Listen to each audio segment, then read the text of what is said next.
Crafts and industries in the colonial period. अभी हम लोग पीएसबीआई के पाठ्यक्रम और पारस प्रकाशन पुस्तक के अनुसार अध्याय संख्या 5 कर रहे हैं, जो आप लोगों को आपकी कक्षा 8 में सामाजिक विज्ञान के तहत आने वाले इतिहास में पढ़ना है। यहाँ पर हम लोगों को बात करनी है, मैं आप लोगों को पढ़ाऊंगा crafts and industries in the colonial period, यानी कि उपनिवेशिक काल, औपनिवेशिक काल, यानी कि ब्रिटिश पीरियड में अंग्रेजों के शासन काल में, जब उनका शासन काल भारत में था, भारत पर था, तो उस समय शिल्प और अलग अलग उद्योगों की क्या स्थिति हो गई थी, क्या स्थिति थी, इसकी बात इस अध्याय में होगी। और इस अध्याय की शुरुआत हम लोगों ने पिछली कक्षा में कर रखी है और हम लोगों ने देखा है कि कैसे क्राफ्ट और बाकी जो इंडस्ट्री था वो कैसे फल फूल रहा था, कैसे तेजी से आगे बढ़ रहा था बिफोर ब्रिटिश रूल, यानी कि कॉलोनियल पीरियड से पहले कैसे ये सारे उद्योग जो हैं भारत में तेजी से रफ्तार पकड़े हुए थे और इनकी प्रसिद्धि जो थी ये देश और दुनिया, यानी कि भारत और विदेश में भी थी। लेकिन जैसे अंग्रेजों का शासन आया, फिर बहुत सारे जो क्राफ्ट और जो अलग अलग जो उद्योग हैं, शिल्प और शिल्प के अलावा जो अलग अलग उद्योग हैं, इनको बहुत हानि हुई, इनको बहुत नुकसान पहुंचा, अलग अलग रूल के कारण, अलग अलग नियमों के कारण, जो कि अंग्रेजों के द्वारा लागू किया गया, ताकि उनका जो अंग्रेजी लिटरेचर है, अंग्रेजी कला है, या फिर उनका जो चकाचौंध है वो आगे बढ़े और भारतीय सभ्यता जो है, भारतीय रीति रिवाज, या फिर कहें तो भारतीय शिल्प, भारतीय कला और अलग अलग उद्योग जो है वो पीछे होता चला जाए। और हम लोगों ने देखा भी कि कैसे जब राजा महाराजाओं का काल हुआ करता था तो ये सारी चीजें आगे बढ़ रही थी, क्योंकि वो लोग भारतीय सभ्यता से जुड़े हुए थे, उनको पता था, उनको कद्र था भारतीय क्राफ्ट का, भारतीय हैंडीक्राफ्ट का, भारतीय अलग अलग उद्योग का। लेकिन जैसे अंग्रेज आए, यानी कि अंग्रेजों के आने के बाद राजाओं का जो शासन है वो जाता गया, और राजाओं का शासन जाने के कारण से ये जो क्राफ्ट और अलग अलग इंडस्ट्री है ये भी अपने डिक्लाइन फेज में, यानी कि अपने निचले स्तर की तरफ जाता चला गया। और एक समय ऐसा भी आया कि जो अंग्रेजों के द्वारा बनाया गया कानून था, उससे अंग्रेजों का व्यापार इन सारे उद्योग में, इन सारे इंडस्ट्री में बहुत तेजी से बढ़ गया। हम लोगों ने देखा कि कैसे क्राफ्ट और इंडस्ट्री की बात हुई, कैसे कॉलोनियल पीरियड और बिफोर कॉलोनियल पीरियड हम लोगों ने देखा कि क्राफ्ट एंड इंडस्ट्री कैसे कैसे आगे बढ़ा या घटा। फिर हम लोगों ने देखा था industrial revolution and decline of Indian textile and handicraft. हम लोगों ने देखा था कि कैसे औद्योगिक क्रांति आई और भारत में कपड़ा और हस्तकला का जो उद्योग है वो खराब होता चला गया, क्योंकि हस्तकला का मतलब ही है कि हाथ से काम होगा, यहाँ पर हाथ की कला, और ये जो कपड़ा वगैरह, बुनाई, सिलाई, ये सारी चीजें थी, ये सारी चीजें इसलिए गड़बड़ा गई क्योंकि मशीन आ गया, अंग्रेजों के द्वारा मशीन ले आया गया, और मशीन के कारण से बहुत सारी चीजें जो है वो आसान हो गई, बहुत सारा जो कॉस्ट हो गया वो सेव होता चला गया, एक साथ बल्क मात्रा में, प्रचुर मात्रा में, बड़े मात्रा में प्रोडक्शन होने लगा, जिसके कारण से जो मैन मेड इंडस्ट्री था और जो मशीन मेड इंडस्ट्री था, इन दोनों के बीच में बहुत ज्यादा अंतर हो गया, और ये दोनों आपस में कंपीट, यानी कि प्रतिस्पर्धा नहीं कर पा रहे थे, क्योंकि मशीन इंडस्ट्री जो है मैन मेड से बहुत ऊपर चला गया था अपने क्षमता के अनुसार और अपने प्रोडक्टिविटी के अनुसार। ये सारी बातें हम लोगों ने पिछली कक्षा में की। अब हम लोग इस अध्याय को इस कक्षा के माध्यम से आगे बढ़ाते हैं और बात करते हैं डिस्ट्रक्शन ऑफ इंडियन हैंडीक्राफ्ट, भारतीय हस्तकला कैसे खराब होता चला गया, कैसे बर्बाद होता चला गया, अब इसकी बात होगी। सामने आप लोगों को दिख रहा है स्मार्ट बोर्ड, स्मार्ट बोर्ड पर जो आप लोगों को लिखा हुआ दिख रहा है यह पारस प्रकाशन पुस्तक का सॉफ्ट कॉपी है, इसका हार्ड कॉपी पुस्तक के तौर पर आप लोगों के पास अवेलेबल है, आप लोगों के पास उपलब्ध है। और अभी जो हम लोग पृष्ठ संख्या पे हैं वो पृष्ठ संख्या सामने आप लोगों को दिख रहा है 91 है, यह आप अपने पुस्तक में भी देख सकते हैं। आगे बढ़ते हैं, बात करते हैं डिस्ट्रक्शन ऑफ इंडियन हैंडीक्राफ्ट, भारतीय हस्तकला की बर्बादी की अब बात होगी या फिर उसके तबाही की बात होगी।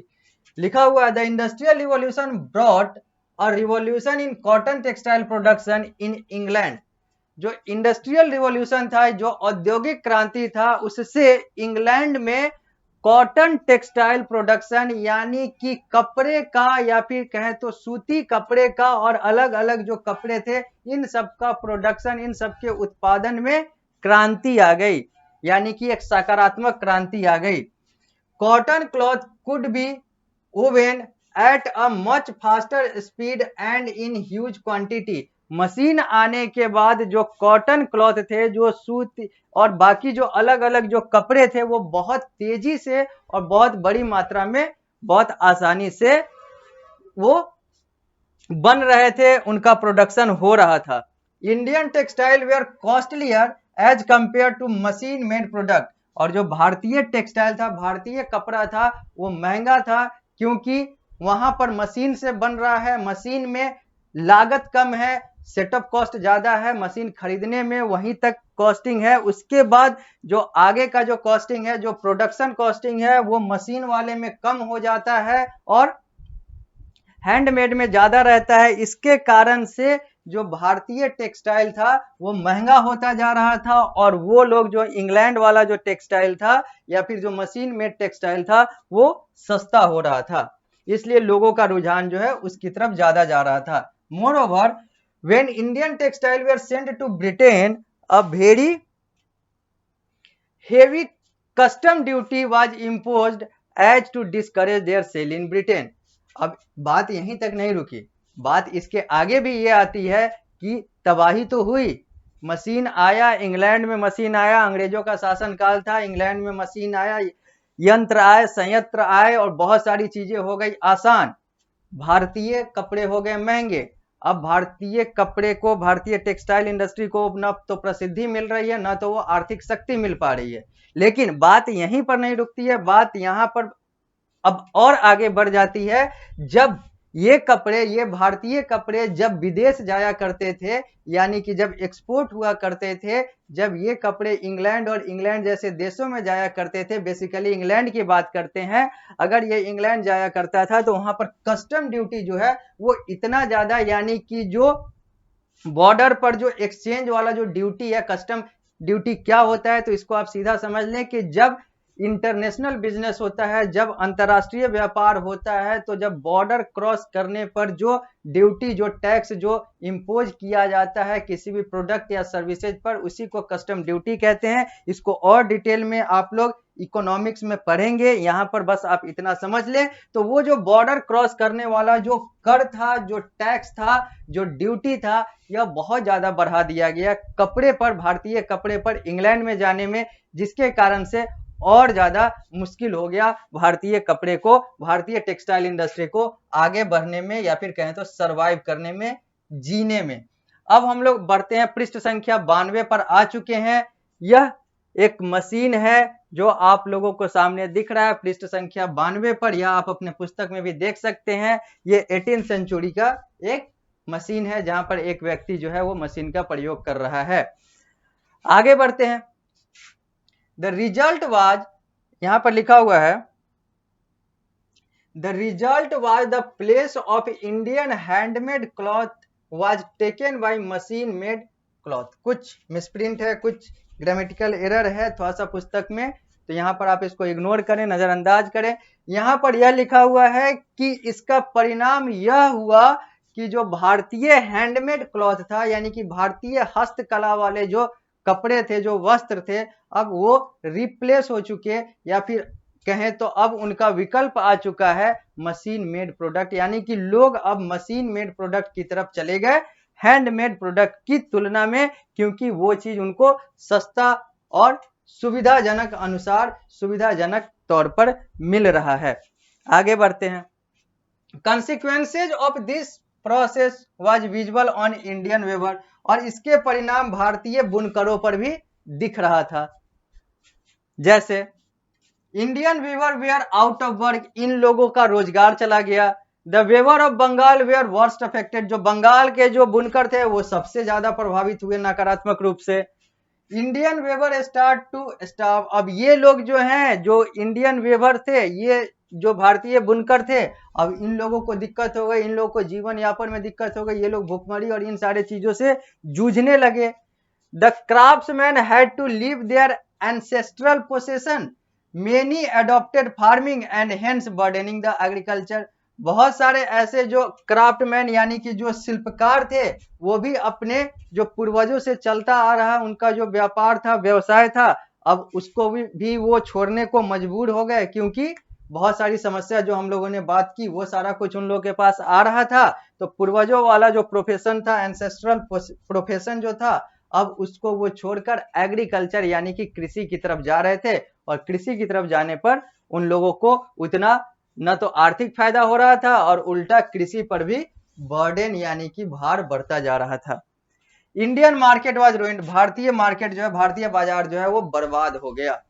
तो ये थी कहानी destruction of Indian handicraft industry, या फिर कहें तो भारतीय हस्तकला, या फिर भारतीय हस्तकला व्यापार, या फिर भारतीय हस्तकला उद्योग के बर्बादी की ये सारी बातें थी जो मैंने आप लोगों को यहां पर बताया। अब बात करेंगे डिक्लाइन ऑफ वुड्स स्टील। अब वुड्स स्टील के डिक्लाइन और पतन की बात होगी। पृष्ठ संख्या 92 पर है। सबसे पहले तो बात करेंगे कि वुड्स स्टील होता क्या है।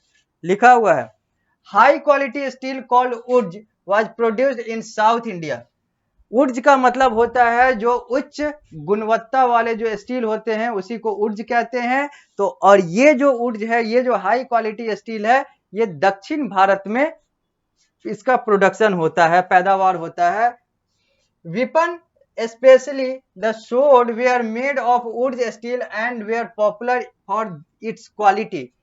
बहुत सारे हथियार, खासकर जो तलवार होता है वो इसी स्टील के, इसी वुड स्टील का बना हुआ होता है, और यह अपने गुणवत्ता के कारण प्रसिद्ध है, उच्च गुणवत्ता के कारण प्रसिद्ध है। आगे, टीपू सुल्तान एक great brave ruler of Mysore, जो कि एक मैसूर का एक ब्रेव यानी कि एक बहादुर शासक था। टीपू सुल्तान के बारे में हम लोगों ने देखा कि टीपू सुल्तान का कैसे कैसे क्या क्या हिसाब किताब था, उसने कैसे कैसे लड़ाई लड़ी और उसको कैसे मार दिया गया एक बैटल में। इन सारे चीजों की बात हम लोगों ने एक अलग अध्याय में की है, जहां पर मैसूर और अभी के कर्नाटक से जुड़ा हुआ टीपू सुल्तान और टीपू सुल्तान के पिता की कहानी थी, जो हम लोगों ने बात की। यहाँ पर हम लोग यही देखेंगे कि टीपू सुल्तान का जो तलवार था उसकी बात यहाँ पर आएगी, क्योंकि यहाँ पर लिखा हुआ है Tipu Sultan the great brave ruler of Mysore. Mysore का एक महान जो शासक था, fought 4 war against the British. उसने अंग्रेजों के खिलाफ 4 युद्ध लड़े with his famous sword made of would steel. जहां पर उसकी लड़ाई जो हुई अंग्रेजों के खिलाफ 4 युद्ध लड़ा उसने, टीपू सुल्तान ने, और वहां पर उसने जो लड़ाई लड़ी उसमें उसका जो हथियार था वो था वुड स्टील से बना हुआ उसका तलवार। यानी कि वो जो तलवार यूज करता था, टीपू सुल्तान के द्वारा जो तलवार यूज किया जाता था, प्रयोग किया जाता था, और उसी से उसने 4 ऐसे ऐसे युद्ध लड़े जो कि अंग्रेजों के खिलाफ थे, और भी बहुत सारे युद्ध उसने लड़े थे। ये सारे जो है वुड स्टील से बना हुआ था उसका तलवार, sword. The technique of making wootz steel was different as iron was mixed with charcoal. जो तरीका है वुड स्टील बनाने का वो अलग है, क्योंकि यहाँ पर आयरन को चारकोल के साथ मिलाया जाता है। With the coming of British and machine made iron and steel, the Indian would steel could not stay for longer. अंग्रेजों के आने के बाद, अंग्रेज शासन शुरू होने के बाद, जो मशीन मेड आयरन था, जो मशीन के द्वारा आयरन और स्टील का जो उत्पादन हो रहा था, वो भारतीय ऊर्ज यानी कि भारतीय ऊर्ज स्टील यानी कि भारतीय उच्च गुणवत्ता वाले जो स्टील थे उससे कहीं बेहतर हो रहा था, जिसके कारण से फिर भारतीय ऊर्ज स्टील का भी पतन हो गया। यानी कि अंग्रेजों का जो मशीन वाला जो स्टील और आयरन आया, जिसके कारण से भारतीय ऊर्ज स्टील भी ज्यादा दिन सरवाइव नहीं कर पाया, ज्यादा दिन जिंदा नहीं रह पाया, ज्यादा दिन आगे नहीं बढ़ पाया, इसका भी पतन हो गया। Iron smelting was common in Indian village but these furnaces could not compete the machine made iron. Iron smelting, iron को पगलाना या फिर अलग अलग आकार देना, ये भारतीय गांवों में हुआ करता था और बहुत सामान्य तौर पर हुआ करता था। लेकिन अंग्रेजों के द्वारा मशीन का प्रयोग करके ये सारा कुछ करना ये भारतीय जो किसानों के द्वारा, भारतीय जो ग्रामीणों के द्वारा किया जाने वाला जो प्रक्रिया था उसकी तुलना में कहीं सस्ता, कहीं बड़ा और कहीं अच्छा हुआ करता था, गुणवत्तापूर्ण या फिर कहें तो क्वालिटी वाइज, जिसके कारण से यहाँ पर फिर जो अंग्रेजों का जो मशीन था वो आयरन और स्टील को जो स्मेल्ट करता था, मेल्ट करता था और जो बनाता था अलग अलग चीज, वो फिर इंडियन वुड्स को यानी कि भारतीय उच्च गुणवत्ता वाले जो स्टील थे उसको ले गया, यानी कि उसका समाप्ति का एक कारण बन गया। ये है दो चित्र, दो तलवार दिख रहे हैं यहाँ पर। ये दोनों तलवार जो है ये टीपू सुल्तान वाले तलवार हैं, यानी कि टीपू सुल्तान इसका प्रयोग किया करता था अपने शासनकाल में। अब हम लोग बात करेंगे मशीन एज इन इंडिया। भारत में मशीन एज, मशीन काल की बात की जाएगी। अब लिखा हुआ है the impact of industrial revolution was reflected, machine age in India में the impact of industrial revolution was reflected when cotton and jute mill and coal mining started।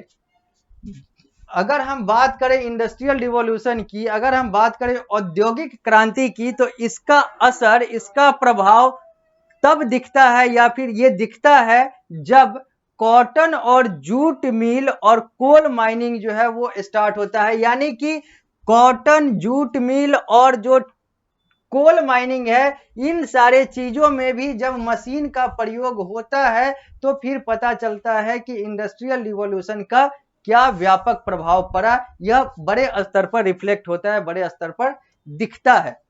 Bombay and Gujarat were the centre of cotton textile mill. भारत देश के बॉम्बे और गुजरात की बात करें तो यह केंद्र है कॉटन टेक्सटाइल मिल का। और आज भी हम लोग बात करते हैं अगर कपड़े का, अगर हम वस्त्र की बात करते हैं, टेक्सटाइल की बात करते हैं, तो उसमें गुजरात का सूरत जो है सबसे ऊपर आता है। तो वही लिखा हुआ है Bombay and Gujarat were the centre of cotton textile mill. ये सब केंद्र हुआ करते हैं, थे भी और है भी। The first textile mill was started in Bombay in 1853 and first jute mill was set up in Bengal in 1855। ये फर्स्ट है, FIRST है, FORST नहीं है, ठीक है। तो यहाँ पर लिखा हुआ है कि भारत का पहला टेक्सटाइल मिल यानी कि कपड़े वाला जो मिल है वो बॉम्बे में वर्ष 1853 में स्थापित होता है। तो पहला जूट मिल जो है वो भारत में बंगाल में वर्ष 1855 में स्थापित होता है, स्टैब्लिश होता है। Indian businessman got no protection in their own country as the British economic policy supported the British business interest। जो भारतीय व्यापारी थे वो अपने ही देश में ठगा महसूस कर रहे थे, या फिर कहें तो उनको वो सुरक्षा नहीं मिल रहा था अंग्रेज शासकों के, या फिर कहें तो अंग्रेज शासन में। क्योंकि जो अंग्रेज शासक थे वो अपने शासन में जितना भी नियम बना रहे थे अलग अलग चीजों की, चाहे बात करें व्यापार की, तो व्यापार में भी वो अपने हित, अपने व्यापारियों के हित, अपने देश के व्यापारियों के हित को देख रहे थे, साध रहे थे।